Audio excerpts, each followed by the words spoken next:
The following advice is from the Joy of Leadership blog.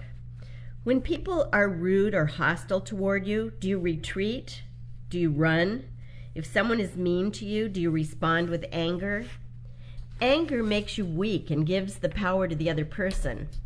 To run away means you're trying to save yourself no matter what. When people are rude or hostile to you, don't get angry and don't run. Instead, learn how to retreat.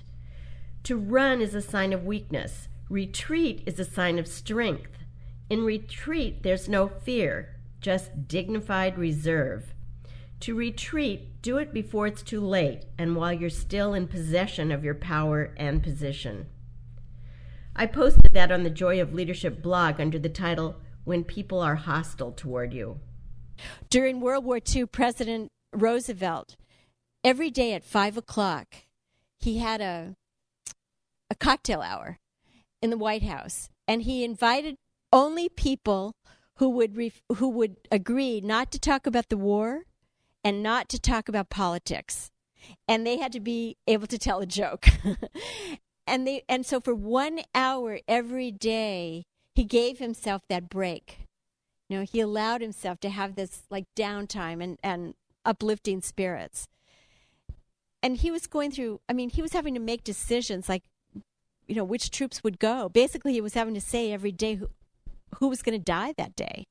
He had to actually schedule into his day to be lighthearted sometime. When you smile at someone, you strengthen every muscle in their body. When someone laughs or when they smile or when you smile at them, you're actually strengthening them.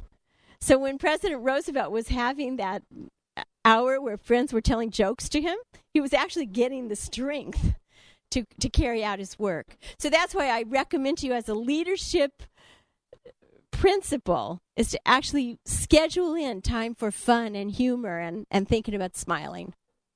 Sometimes it feels like World War II is going on right within our own organization. Have you ever felt like the people you're supposed to be working with seem more like the enemy than like co-workers? Here's another tidbit from the Joy of Leadership blog. Gossip and traitors do not vanish on their own. You have to do something.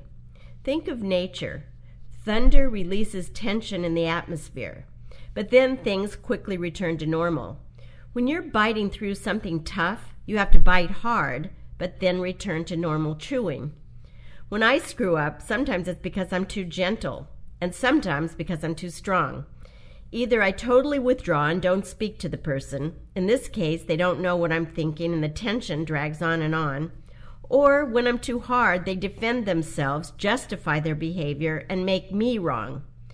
When dealing with the stress and tension that comes from gossip and backstabbing, you have to act quickly and find a balance between being too hard or too gentle. Of course, to do this, you have to let your emotions settle down first. If you do it when you're upset, you become weak and then do something that will not benefit you, the other person, or your organization. I posted that on the Joy of Leadership blog under the title Backstabbing. So, how will you use this? You've heard quite a few ideas and stories about how to get people to cooperate with you. Have you thought about how to apply these ideas to your own situation, to reach your goal? Here are thoughts from 3 people who were in that New York audience. Debbie. Great. Come here, Debbie. In our organization, we're looking to bring about a lot of technology changes, and that's really intimidating to a lot of the office. So I've been trying to think of a way to make them feel more comfortable with getting on board with it and how to bring it about easier, and I've kind of been looking at it in the wrong perspective.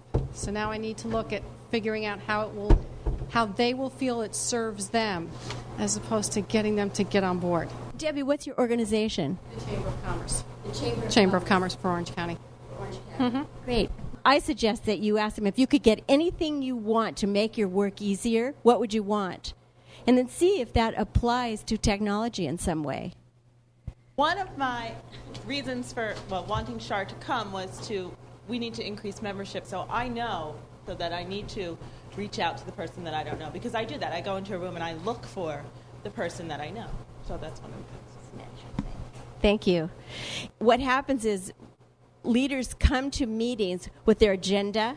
They have certain people you have to talk to, certain things I have to get done. Isn't it true? We think of our to-do list as our job. And a really good leader is someone who can put your to-do list down. I chair 2 committees of 3 committees that I'm on, and I, as you had just mentioned, I go with an agenda, and I know exactly who I have to speak to, about what I have to tell them and go over with them, and I'm not looking outside of that.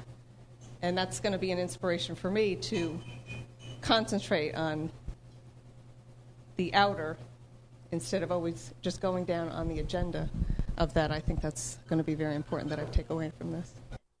Another way of saying this is to meet people where they are.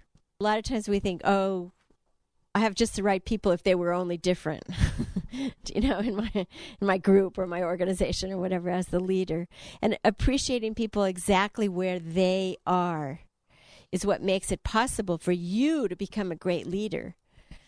There's a story in the Talmud, which is the Jewish book of law, about a king and his son. And they loved each other very much, but they couldn't get along. And so the prince left home.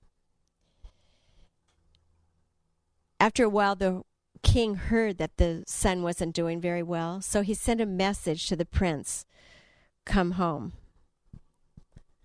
But the prince was too proud. He sent a message back to his father, and he said, "I cannot." So the king sent a message, "Then just turn around and come as far as you can. I will meet you wherever you are." If you want people to cooperate with you, if you want people to support you as the leader, then meet them where they are. And I promise you, you will enjoy the sweetness of leadership and not the bitter taste of wondering why people aren't around for you. Thank you.